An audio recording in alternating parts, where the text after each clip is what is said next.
everyone, I am in the cab of my truck right now. I would have been shooting this outside, but it's raining right now, as you can see. So I captured some B-roll and then it just started raining, so I decided to just come in here and take it from here. So, funny thing, I actually recorded this already up in the mountains whenever I recorded the video showing the tremor. And the wind was so bad that all the audio is just unusable. I don't have one of those fancy, microphones, and maybe I'll get one day, but right now, kind of just shooting with the standard camera I use for photography, and yeah, that didn't work out. So I wanted to go ahead and kind of do a follow-up now. I took it out camping for the first time this weekend, and it did great. Really got to test some of this stuff. I wish I would have recorded all that. I'll go back and record it again later, showing some of the things it did, but I had to do some stuff where I had to use lockers and stuff, and it was pretty fun. But yeah, there's a person walking around in front of my truck. I want to talk about the experience of buying the truck, what that was like. Also, why I chose this truck over the other trucks in this segment. So we'll go over the experience first. I bought this truck. Basically what I did is I put a feeler out. I kind of knew exactly what truck I wanted. So I put a feeler out online. All around the area. I live in Denver, so around this area, and I went to a few dealerships asking about it, and like some of the guys didn't even know about the tremor, or they knew very little. And so I just filled a feeler out from Ford's website, and I asked for, hey, find someone that has this truck. And I ended up getting a call from a dealership, Groove Ford, over in, I want to say Centennial is where it's at. And these guys were awesome. This guy's name was, what was his name? I'll get back on his name. I forgot his name, but there was a really good dealer over at Groove Ford. And this guy reached out to me about 2 weeks prior to even getting the truck. And he let me know that he thinks there's a few tremors on the way if I was interested. And I said, yeah, keep me in the loop. And honestly, I wasn't super ready to buy a truck. I was actually looking to keep the FJ for a while still. And I was already kind of committed to that, looking at buying new things for the FJ for the summer. And yeah, he gave me a call 2 weeks in advance, let me know that, hey, there's some trucks coming that look like they're going to be tremors. He'll keep me posted. And about a couple days before, he let me know, hey, for sure there's some tremors coming. We got 3 of them. I'll let you know when they get here. And then the morning of, he gives me a call and tells me it's the exact truck I wanted, which is a Lariat, which is the Cactus Gray. And so I was like, yeah, I'll go over and check it out. So went over there. And I fell in love with it immediately. I mean, I had seen a Cactus Gray Ranger, but this one just looked so good to me. And so I went for a test drive. It drove like I expected it to drive, a little bit softer than the standard FX4. And then I left. I was like, you know what? I was actually working that day, so I had to go take meetings and stuff. And then I kind of sat there and just thought about it for a while. And I was cool with someone else coming if they were going to come up and take it. I already saw they were taking the other tremors. They're taking them up pretty quick. But yeah, this was fresh off the truck, never been driven. I was the first one to drive it. It had 8 miles when I got it. And yeah, I went home and thought about it for a while, and decided to come back and try to do some dealing and wheeling, and made a sweet deal. I mean, it was below MSRP, which is, I was super stoked about that. And yeah, I brought it home a few days later, got the window tint done, worked it into the deal, and let them do all their stuff to it. And yeah, brought it home a couple days later, took it out to the mountains. And that was an experience, and it was awesome. And they've been great over there. As far as why I chose this truck over the other mid-sized trucks, the biggest thing it came down to was this truck seems like, to me, it's ready to go out of the box. And it's very comfortable and fun to drive out of the box already. You don't need to do a whole lot of modding to this truck. Whereas the TRD Pro, I felt like I was gonna have to do some stuff. I was gonna have to do a re-gear. I was gonna have to do, different things like that. And I just thought that was ridiculous, to be quite honest. Another thing was that a lot of people have the TRD Pro or have Tacomas, which for a reason they're awesome. And I actually love the look of the Tacomas. But I just didn't want to have the same vehicle that everybody I know has. That was a part of it, which is kind of silly, but I mean, that's what it was. And so that's where it came down to Tacoma. And actually, the one I was trying to get with the dealership here, they were just not doing great. They were dragging their feet. I think it's because they got so many people coming for them anyway. They just don't even care. So that wasn't really working out with that particular dealership. So I kind of gave up on that. I was like, you know what? I test drove it. I didn't love the way it drove at all. I took it up into the mountains, and it was just kind of slow and sluggish compared to this truck. This truck is quick. Another thing, like I said, the Pro 4X, I didn't love that it was going to be, like, I wouldn't be able to drive it for a while. For one, there wasn't a whole lot of accessories for it, so that was another thing. And I was just like, you know what? It's going to be a naturally aspirated engine again. It's probably going to be good. It's going to be, has more horsepower and torque than or it's supposed to have more horsepower and torque than Tacoma. But, yeah, this truck, again, has a lot of horsepower, has a lot of torque out of the box. And then, like I said, the Ford F-150 Tremor was just too expensive. It was just out of my price range.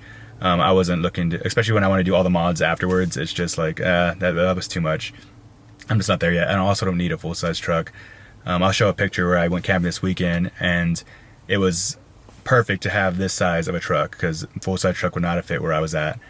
But yeah, so that was a few reasons why I chose this truck over the other one. Some of the other things I love about this truck that the other ones don't have, even though it's got this amazing suspension, it doesn't lose any of the, I don't know if I'm gonna call it performance, but I guess the truckiness of a truck, which is what I want. I want it to be able to have payload and towing. I don't usually need towing right now, but payload is pretty important to me. So it keeps its payload. You don't lose a ton. Like when you go with the TRD Pro or Pro 4X, I'm pretty sure with the Pro 4X at least, that you will lose some of that. This one keeps it. So that was awesome. I was pretty stoked on that. Another big thing is I learned that you can actually do some tunings on this thing that will really make it quite fast. You've seen some videos, or you can actually see some videos on YouTube of this happening. But I just was looking around and doing research online and saw that there's a Ford Performance tune you can do that'll boost it, like, I want to say 40 horsepower and 60 pound-feet of torque above what it is now. So that's quite a bit. So if it becomes kind of sluggish after I put everything on it, which I have a lot of plans for this thing, I'm going to be able to do that for under $1,000, which is super amazing. And you can still add on more from that. There's like a Roush kit you can do. There's a lot of fun stuff you can do to this truck. And having a turbo is amazing. It has a little bit of lag, I'll say that, which is kind of common for a turbocharged vehicle. But once it gets going, it goes, and I love that. And up here in the mountains, when you're at elevation or getting up higher in the elevation, you don't lose that horsepower as you climb. So I've already noticed the difference between my FJ big time, between even other vehicles I've driven. Like today I drove my buddy's Tacoma with his re-gear just to see what it felt like, and he drove this truck because he's interested. And yeah, it's a big difference, just in the way it drives. Also the way the seats are amazing. They're super comfortable, heated seats. Are you kidding me? That's something I've never even thought I would have in my future vehicle. But yeah, I kind of went bougie on this one with the Lariat package, and the sound system is awesome. I absolutely love the sound system. I mean, could always use a little bit more bass compared to what the FJ have. It's not anything like the FJ's sub, but it sounds really good, and I really enjoy driving and listening to music in this truck. I remember you driving on drunk in the attic. Never ever wanted to smoke. Missing photographs up on faces, telling jokes. What are a few other things? Oh, the tires that it comes with. It's 32-inch tires from the factory, which isn't amazing, but that's a good size tire. And so far they've been really great up in the mountains. Like I said, I've done it twice now, gone on some trails, really put it to the test. I've tested the suspension both on slow and low, like rock crawling, and also went kind of fast over some big rocks. Not big rocks, but like bigger rocks and ruts. And this thing feels pretty good. Definitely feels better than the FJ. And that's with smaller tires, so that's pretty cool.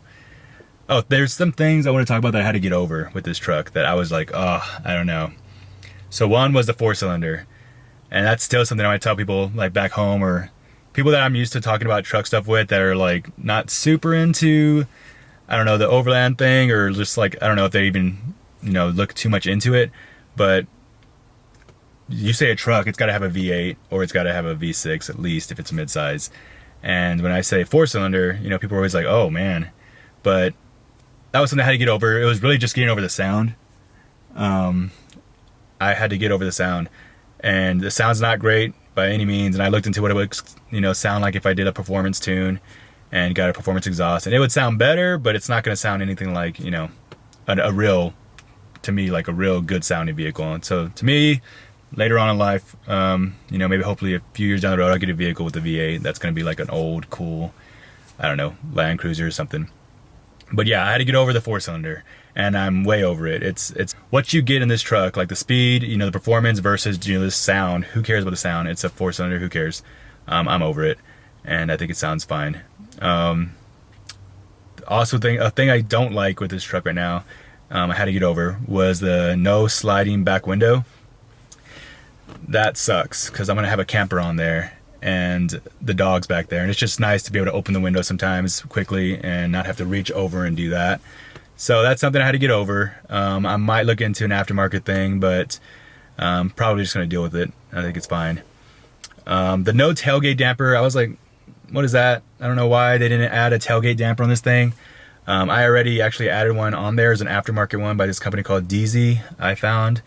And it's pretty simple. It took me like 10 minutes to add it on there, and it works amazing. So if y'all are looking for that, I'll link it in the description. But that damper is like $30, and it works so well. So that's a quick fix. Other thing was no sunroof. I really liked the idea of having a sunroof. I've never had one. But I got over that pretty quick when I thought about, like, I'm likely going to put a rack up there anyway. It'd be nice not to have to worry about, you know, looking out for the sunroof and what I can put up there and what I can't put up there. So I'd rather use the roof for, you know, a rack system of some sort. So that's another thing. And the last thing I had to get over was no bed rail system. There's like 3 hooks, or I think 4 hooks back there, or loops that you can hook into, and that's about it. And again, it's going to become a camper pretty soon here. I got a camper on order. You guys will see it soon. I cannot wait for it to get here. It was a process, and still a process. But yeah, that's another thing that I'm waiting for. And once I get that on there, you know, I don't really think I'll care too much about the bed rail system. So I'm over that already. And yeah, that's been my experience so far. I've already put 1,000 miles on this thing. And it's been great. I'm loving this truck right now. Thanks for all the comments on the previous videos. Like I said, I'll start shooting some videos here showing what this truck can do. It's pretty capable so far. The side steps, I might remove those. I've noticed that those, I've already caught them twice on some big rocks, so they hang pretty low. I might remove those, and that's a whole nother video about talking about what I plan to do to this truck. I have a lot of plans for it. Some things are already on order for it. But yeah, I mean, I love most of the things about this truck, and interested to see what you guys think. Leave some comments. And yeah, hopefully here in the next couple weeks, you'll have another video that's going to show this truck doing some, you know, legit stuff. Anyway, that's all I got for today. Hope you liked the video, and thanks for watching. Bye.